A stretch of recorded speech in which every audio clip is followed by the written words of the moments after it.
Sounds good. You can lie down. Hello, and welcome to Wealth of Patience. My vision is to create a community of dedicated individuals who are passionate about building long term wealth. But before I begin, I want you to close your eyes and reflect on your life. Reflect on your life leading up to this moment and whatever situation you are in currently. Be honest with yourself. Think about how you feel about your current financial situation. Now imagine your life in 5 to 7 years. Imagine yourself making your desired annual income, living in the California mansion that you've always desired, and owning your dream car, such as a Ferrari or a Lamborghini. You can do that if you buy my course for only $10.99 a month. Just kidding, I am not one of those financial gurus, nor do I want to associate myself with any of those people.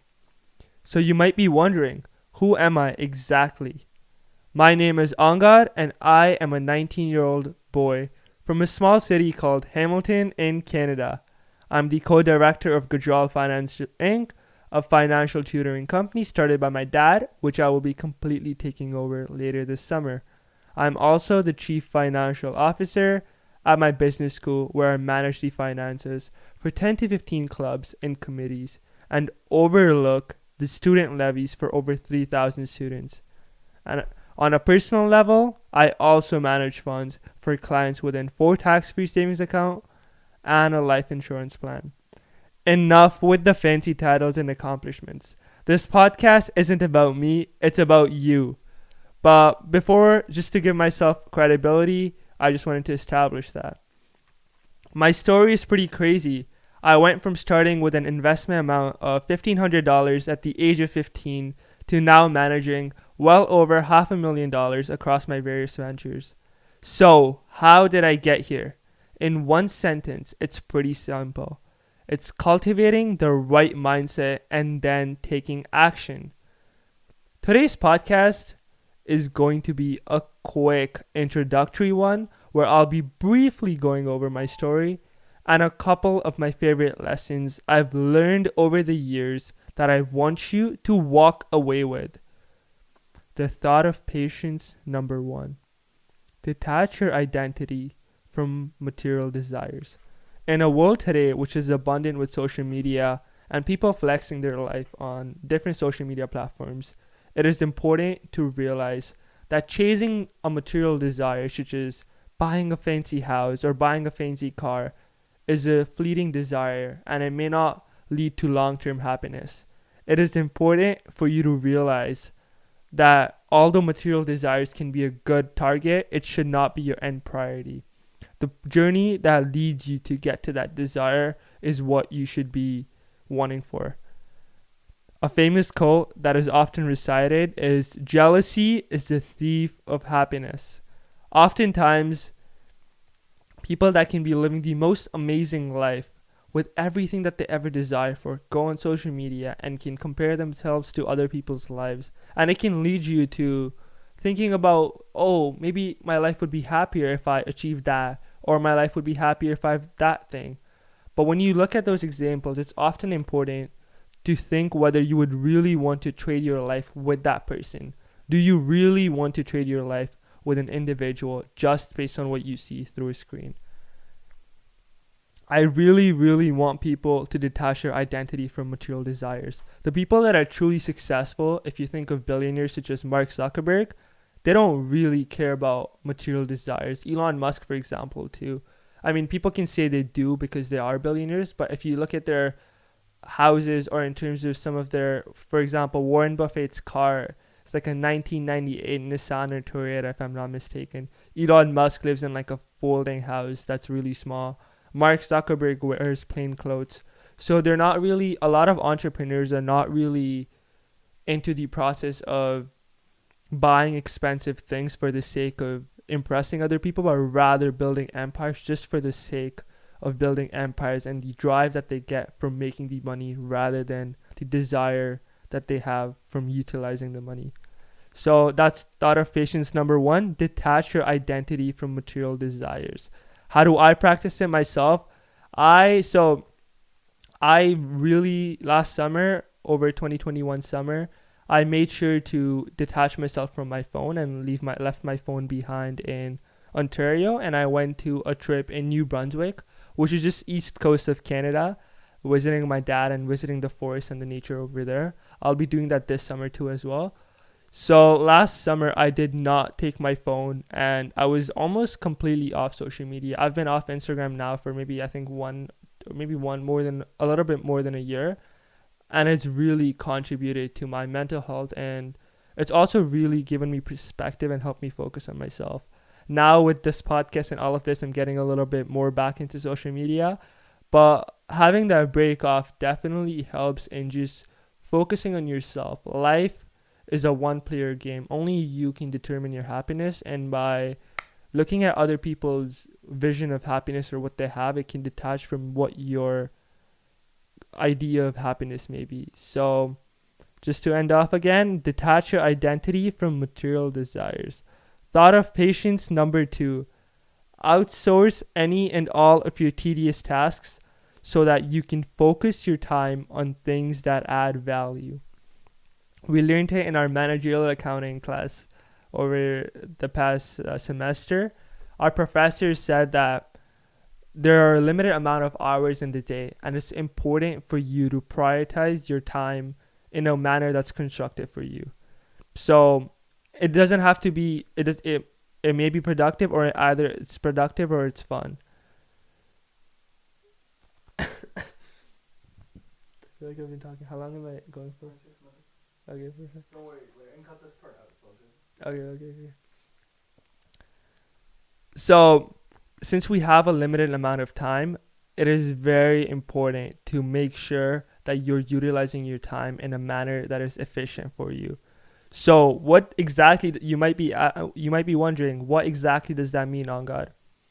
What I mean by that is whether you don't like to do dishes, for example, or if you don't like to do tedious tasks around the house, or any kind of task that you don't enjoy doing, it is important to hire someone or get a friend's assistant who can help you with that.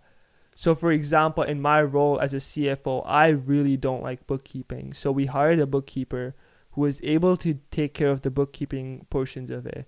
For Gujral Finance Inc., I don't like tax filing. I don't mind it, but it's not my passion. So fortunately, my dad was able to take care of that whole side for me, which was a really good blessing. We also have, on the CFO side again, we also have a KPMG audit team that does any of the auditing and any of that required. And all of that's done through the co-controllers that we've hired underneath me. So it's just important to surround yourself with a team who can help you and assist you in your step along the journey. Since you don't have to be the expert in what you have to get done, you need to know the right people who can get the thing done. So this would be one of my biggest learnings that I've had over the years is outsource any and all of your tedious tasks. And you might be wondering, Angad, you must be in a privileged position to be able to hire or any kind of that change.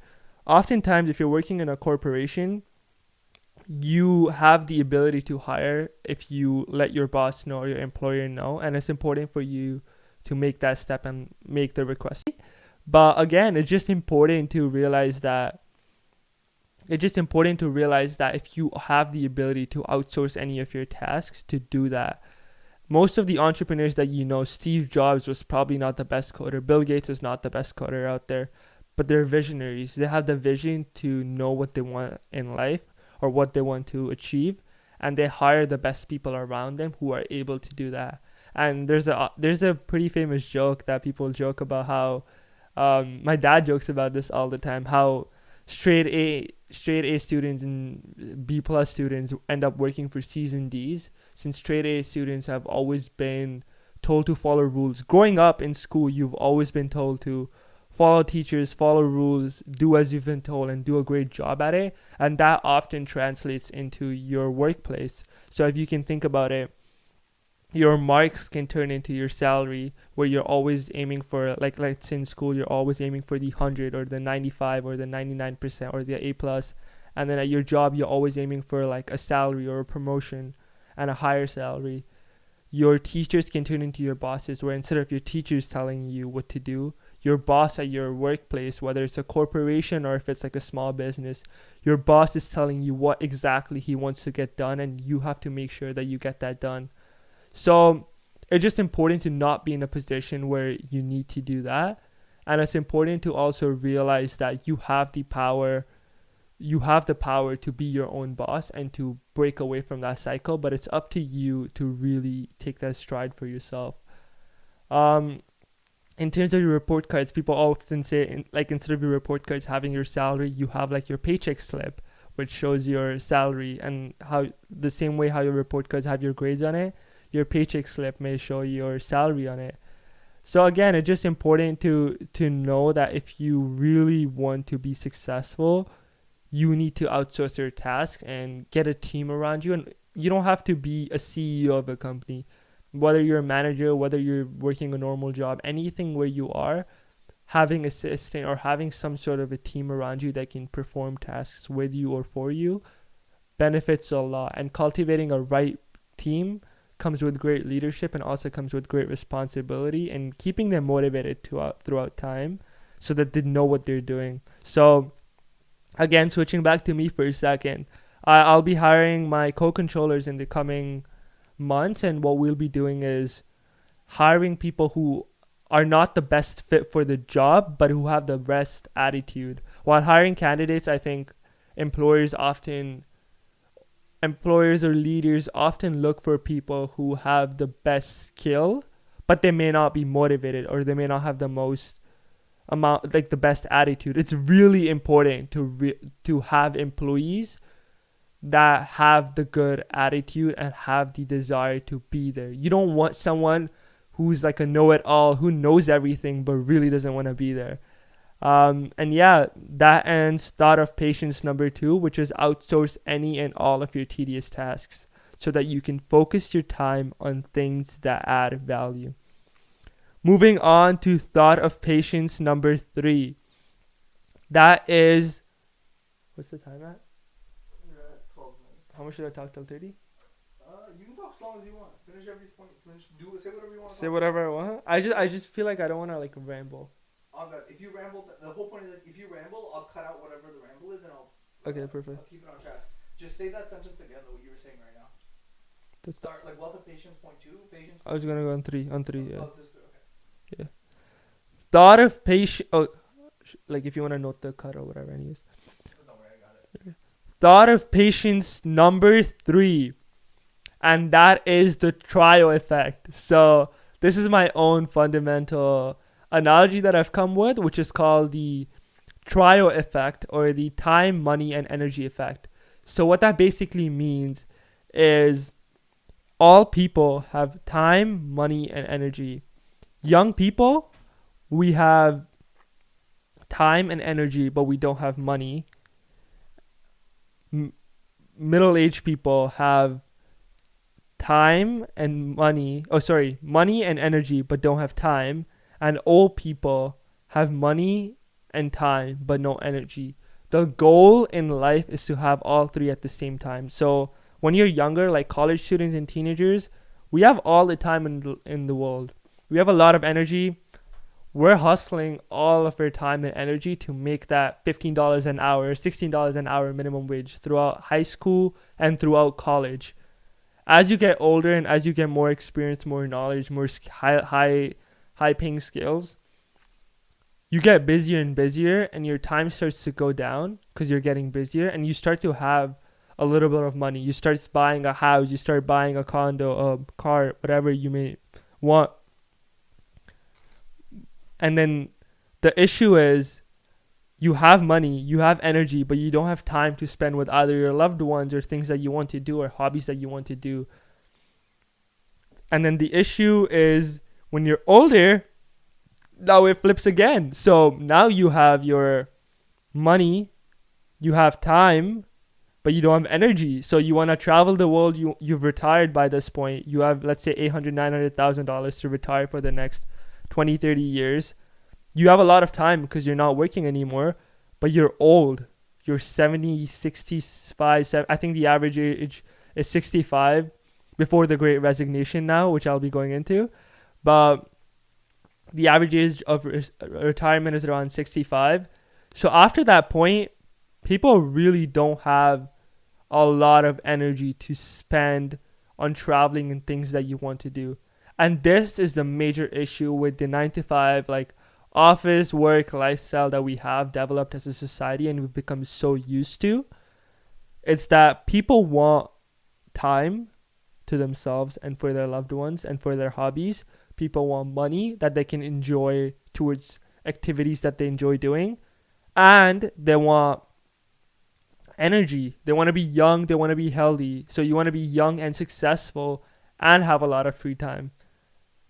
That's the issue that I would say about 5% of people, or maybe even less. I don't really know the statistics, but it's a very small percentage of people that truly get to experience being having a lot of energy, being young, being very successful in terms of money, and having a lot of time.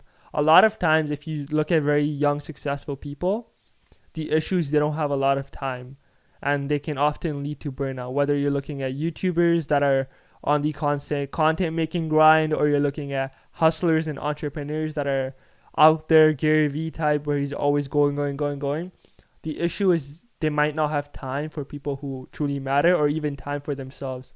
So the biggest goal is to get the trial effect. And there's a book, I forgot the author, but the book's called The 4-Hour Workweek. And I listened to the audiobook. I read the book briefly, but I remember I listened to the audiobook very vividly. This was when I was 15 or 16 years old on a massage chair in Good Life Gym in Brampton, Canada. And I used to listen to all these audiobooks about really successful people and how they achieved what they did. And I stumbled upon this guy who almost went away from the mainstream success of what entrepreneurship or what being successful looks like. He talked about how it's important to not just have your time, or not just have, he talked about how it's important to not just be successful, but have a lot of time to yourself. And he talked about how we went from working 80 hours a week to cutting that down to about 4 hours a week. And making a jump from 80 hours a week to 4 hours a week for a person, I believe it was Timothy Ferriss, if I'm not mistaken. You guys might have heard of him. He's quite famous. Cutting down your time from 80 hours a week to 4 hours a week is pretty unheard of for a person who is as successful as Timothy Ferriss is, for example, or any kind of multimillionaire. And the way he was able to do that is, again, going back to what I talked about before. He automated the systems around him. He made sure that people around him are good employees and are good workers, and he was able to organize systems through which people or his employees were able to conduct tasks for him without him being there. There's another person that I was recently looking at. He runs a massive real estate company. And one of my family friends that I know, and I've grown up with one of my friends and his dad, he owns a multitude of real estate properties all across the greater Toronto area. So Toronto, Brampton, a bunch of places. He owns a gas station. He owns a bunch of condominiums all across. He does not manage anything on his own. He worked at RealMax, I believe, or RealX, one of those big real estate brokerage firms. And what he did was, after he left, he had his team. So when he worked there, he had a whole team of people that worked underneath him. And when he quit the RE/MAX, it was RE/MAX. So when he quit the real estate brokerage firm and decided to work for himself, his entire team that worked underneath his supervision at the company tagged along with him. So again, this is what I'm saying. If you build a great team, people are going to stick with you no matter what you do. If you quit the corporation and start your own business, those employees are going to quit that corporation and join that business with you. So that's exactly what happened to my friend's dad. So shout out Vedmir Ahluwalia's father. Anyways, so the manner in which he was able to create his empire is so It's so fascinating. And I remember when I used to be at his house playing like basketball, or I think we used to play FIFA and barbecues and all of this back in high school. He used to talk about it, and I was just so fascinated by his mindset and how he was able to do that. He so he started a real estate brokerage firm competing against Remax, which was the company he worked for. So imagine an employee leaving a company, starting their own company, and then competing against the company that worked at before.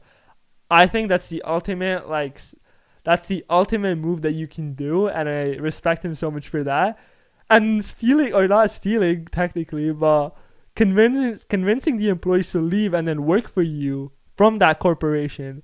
I just thought it was such a boss move. And over the years, he was able to build an automated system where people were, so the company serves as a brand, and underneath that brand, the real estate brokerages have to do all the work. They have to find clients, have to find people, get those people in, assign them all towards the, like, connect the buyers and connect the sellers and do all the work. The whole system's automated. What he does is just provide the brand, and he provides the reputation, and he provides the insurance. So if anything goes wrong, it's on him. And that's what entrepreneurs often do, is they carry the responsibility and the burden. And if anything goes wrong, it's all eyes. Everyone's blaming the owner, the CEO, whoever's on top. No one's blaming the employee who conducted a mistake. All the blame, everything's always going to the person at the top of the line. But basically what he was able to create was generate passive income from all of his real estate properties without even doing anything. I find it so fascinating. He was able to just get all these people to work for him, quit their jobs, work for him. I doubt they got paid as much, especially if he was starting off. Do all the work. He's just sitting there. I mean, obviously he has like creative thinking and brand logistics and logistical issues here and there, but pretty much I would say most of the business was pretty automated. They're finding houses, and he's just collecting passive income from these houses, right? A lot of people do that with their investment properties. For example, right now, like with the property that I'm living at, the landlord's making about, there's no one living at the house right now. And the landlord's making about, I believe, somewhere in the range of, I believe around $3,000 a month on the house. And there's no one living at the house except me. And he's collecting passive income on the house. And I doubt $3,000 is even close to his mortgage payment. Like, it's way over his mortgage payment. So he's like, let's assume his mortgage payment would be around the $1,500 range, assuming that this is like a $700,000 house, paid off $250,000, $500,000 mortgage, split that over 50 years. Like, let's say that's 10 or 40 to 50 years. Let's say that's like $10,000 mortgage over a year, and let's say that amounts to about $1,000 mortgage per year. $1,000 mortgage a year, or a $1,500 mortgage a year, is nothing compared to the income that he's making. So the revenue that he's making is about $3,000. Expenses in terms of mortgage payments, let's say $1,500. So now you have $1,500 left, right? Take the $1,500, and then all the electricity, utility bills, internet, all of that's paid through him. Again, let's say $200-$300. We have an ant infestation at our house now, so he might have to spend like $100-$200 on that, but that's a one-off case. He's pocketing about $1,200-$1,300 a month, assuming his mortgage is not paid off. If his mortgage is paid off, then he's pocketing pretty much all of the money, right? Like $2,500 about, other than the utility bill. But let's say he is still paying the mortgage.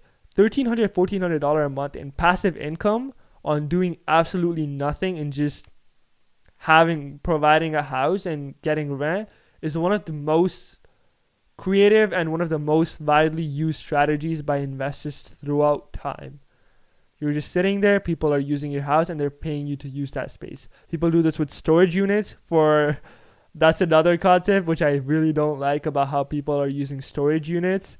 But I'll get to that in a second. But yeah, just having a passive income flowing property where you're able to automate what you're doing is so important for any kind of business owner or investor where you're able to not only get income, because getting income is making money is cool, but making money passively or making money not really doing much other than overseeing and setting up a system is amazing.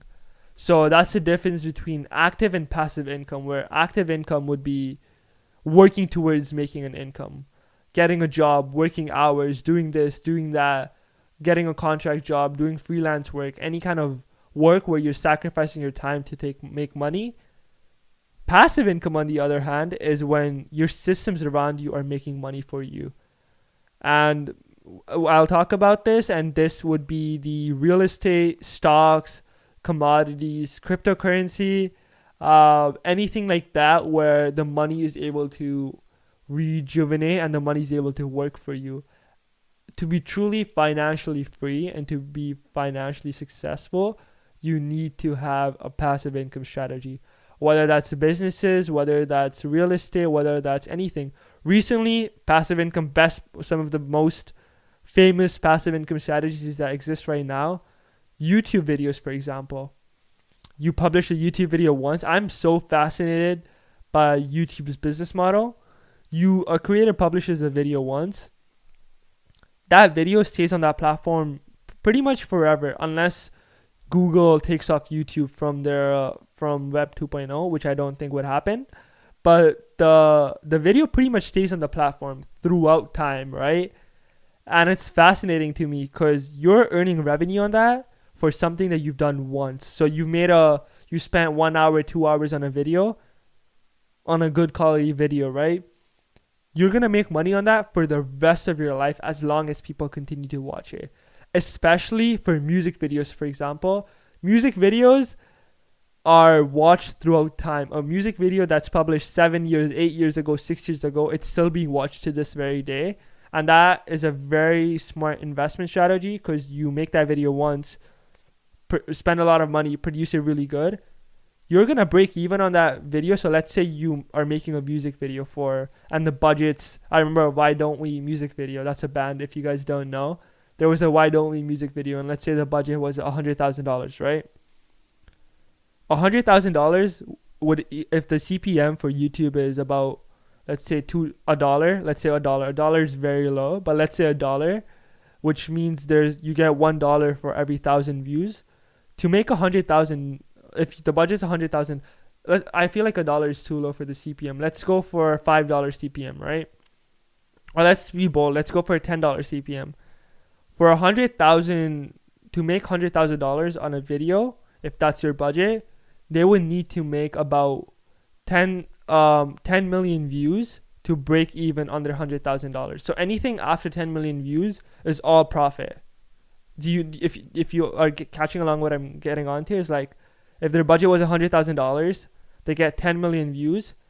Any amount of views that they get after 10 million views is all profit that they're getting towards it. Obviously, this depends on the CPM and all of that revenue.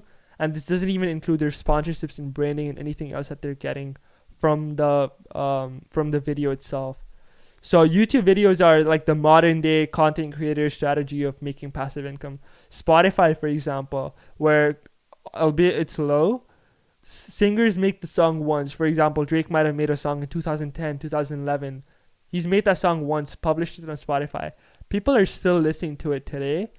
And for every listen that he's getting, he might be getting like $0.001 for that listen, right? It's just important to realize that anyone that you know that is truly successful is incorporating passive income in their life. Whether it's YouTube videos, whether it's Spotify streams, whether it is real estate, whether it is stocks, whether it is crypto. If you're not into any of these 5 or 6 things that I've mentioned, again, I'll repeat it. If you're not into any of these 5 or 6 things I've mentioned, it is crucial for you to get into one of these things to make passive income and to make your money work for you. So this, again, I'll go over it again. It includes, on a modern day, it would include something like a YouTube video or something like a Spotify streaming service. And the more traditional ways would include something more like stocks, dividend paying stocks, where you're making money on these stocks that you've bought. every quarter or every year. Or let's say a real estate property where you pay the down payment, you're paying the mortgage over the years, but all the cash flow that you're generating from that house throughout the years, all of that's going into your bank account after you've paid off the mortgage. Basically, don't do anything, take responsibility for the house, and you're making you're making a lot of money on it.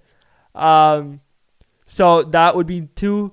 Recently, it would be cryptocurrencies. I'll go into that now since we are on the topic of cryptocurrencies. Bitcoin and the crypto crash. So if you guys, if you are not aware of it, there has been a massive crypto crash. If you're listening to this podcast and you haven't invested in either cryptocurrencies or stocks, real estate, you need a lot of money to get in. So I wouldn't get in. I mean, there are fractional ownership real estates where you can own, let's say in like a Toronto house, if it's like $1 million house, you can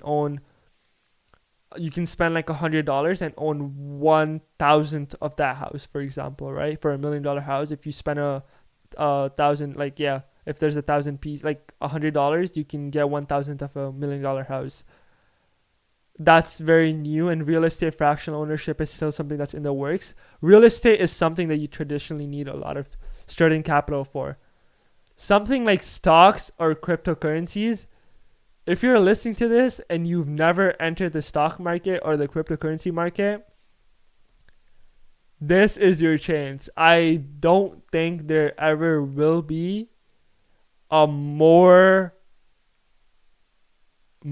favoring opportunity for a stock market entry or a cryptocurrency market entry than the time that we're going through right now. The extreme fear levels that are right now are crazy. So if you go on CNN, they post the fear and greed market index. So based on public sentiment, such as tweets, YouTube videos, Google, anything online, Instagram, whatever, like anything online, what are people thinking about the stock market, the cryptocurrency market?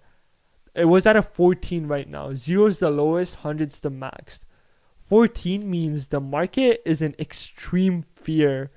People are panicking. Like, I was recently on a trip with my family friends in Ottawa, and it was like you could tell, like my dad and also our family friend's dad, like they were they were down because of the recent crash that has just taken place in cryptocurrency. Logan Paul, Gary Vee, like Snoop Dogg, like they've all been talking about it. Any billionaire, any cryptocurrency person that you know, the person who invented Ethereum, the cryptocurrency, he is no longer a billionaire. Elon Musk has lost tens of billions of dollars. Anyone that you know personally that's into cryptocurrency or the stock market has 1,000% lost money in the last 2 months, and a significant amount of money. I'm talking 30%, 40% of their portfolio. For $100,000, that would be $30,000, $40,000. So yeah, like it's definitely a very big hit for a lot of people. And a pop culture reference, KSI, he invested in Luna and he went from $2.8 million to zero because the USDT stablecoin that was there just completely crashed and completely was wiped out. For those that don't know what the USDT stablecoin is, don't want to get too technical, but basically, what is that? Probably someone's call. Oh gosh. I just turned off my phone. Just start from the beginning of that sentence. Okay. For those that don't know what Luna is, or what the whole USDT thing is, which is all over probably your Twitter faces, your Twitter feeds, your Google, your Yahoo. Do people use Yahoo? Yahoo News or whatever. This was one of the biggest things that has ever happened. It's like, you can compare it to when US dollar was no longer pegged to the gold standard and when they took it off. Except when that happened, there was an announcement. I believe the president announced that, okay, the US dollar will no longer be pegged to the gold standard. When this happened, the USDT is the cryptocurrency version of the US dollar. When this happened, the government basically took out the US dollar or USDT and said that we are going to convert this to cryptocurrency. Or sorry, yeah, the USDT was paired to the US dollar. So one USDT, which is the USD equivalent in a cryptocurrency, or the cryptocurrency version of the US dollar, one USDT was equal to one US dollar. So if you put in $100, you can convert that to USDT, and you can save that in your crypto version without it being tied into a cryptocurrency. So it's called a stable coin, right? It's not supposed to go up or down in value, stays at $1. Pretty simple. The issue that happened, which is mind blowing, and billionaires, everyone's surprised, everyone like lost their minds over this, was the, I don't know how this happened or why this happened. No one really knows. I mean, there's theories to why it happened or how it happened, but no one truly knows. The USDT went to 0.98, which is not 1. 0.98 is not 1. And then it kept going down, completely lost balance with 0.8 or something at one point. That broke the whole system. Like, that system broke it. Anyone that is against crypto was probably like super happy. Let's go. Crypto's a scam. I told you this, that, blah, blah, blah. So that's what I'm saying. Like the market's perception of crypto right now is definitely not too hot because of this exact situation, right? And Luna was definitely one of the top 5 biggest cryptocurrencies that exist. So it was very surprising for that to happen.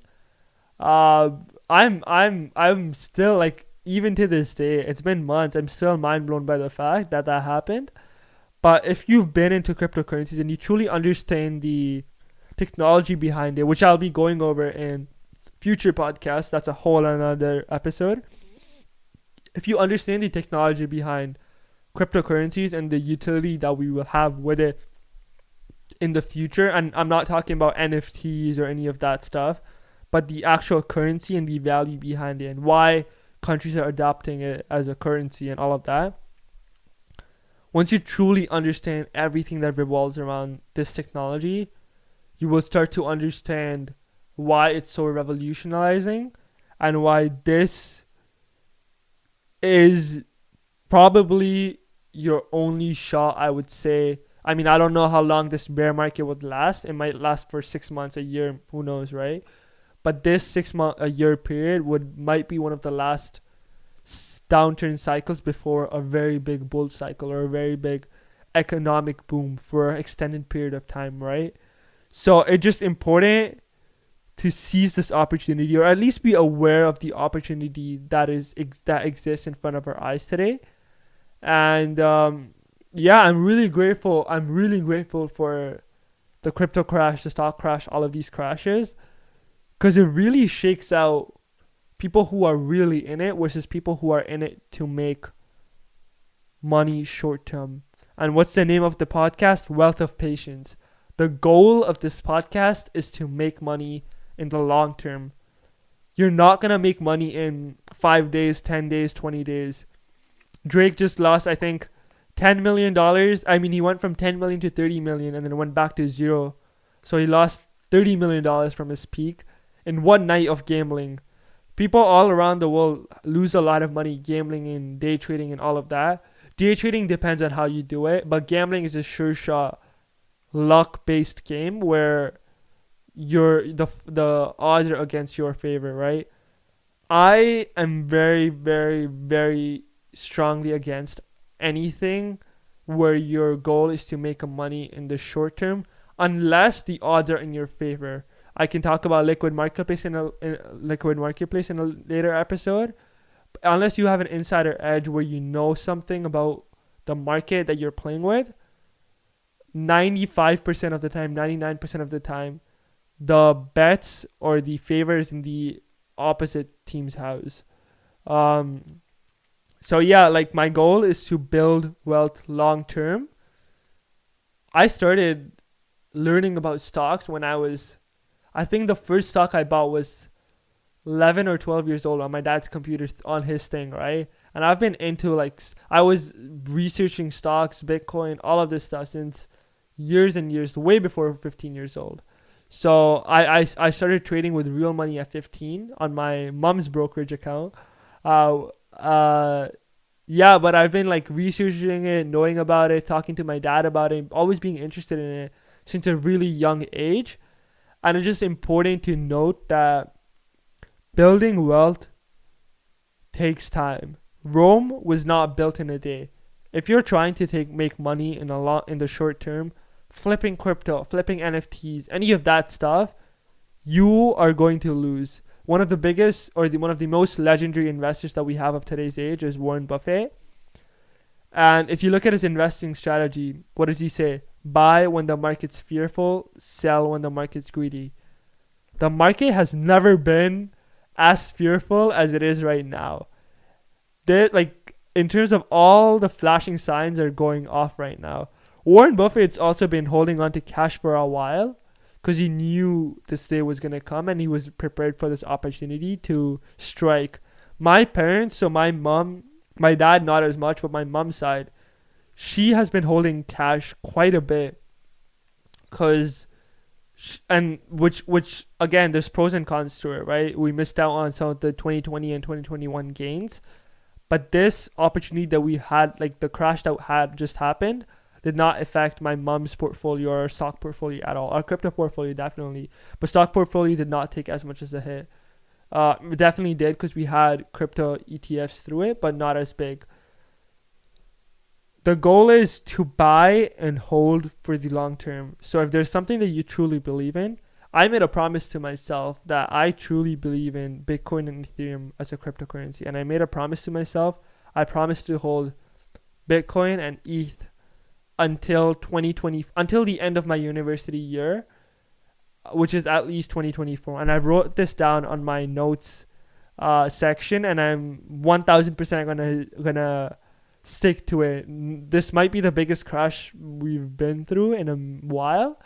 40% crash, it's not a joke, but it hasn't fazed me the slightest in terms of me changing my mind on what I've set out to be.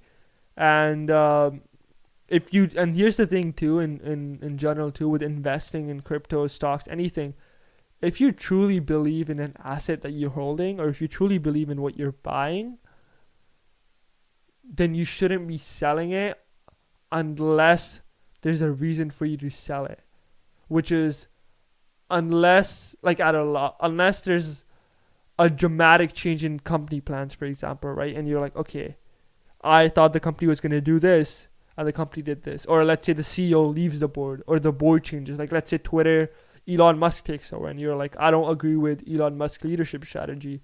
That's a fundamental reason. That makes sense. If you're selling something just because it's down 20-30% after we've had a massive bull run, cryptos and stocks have been on a massive bull run since March 2020. It's been up about 100%. That's not sustainable long term.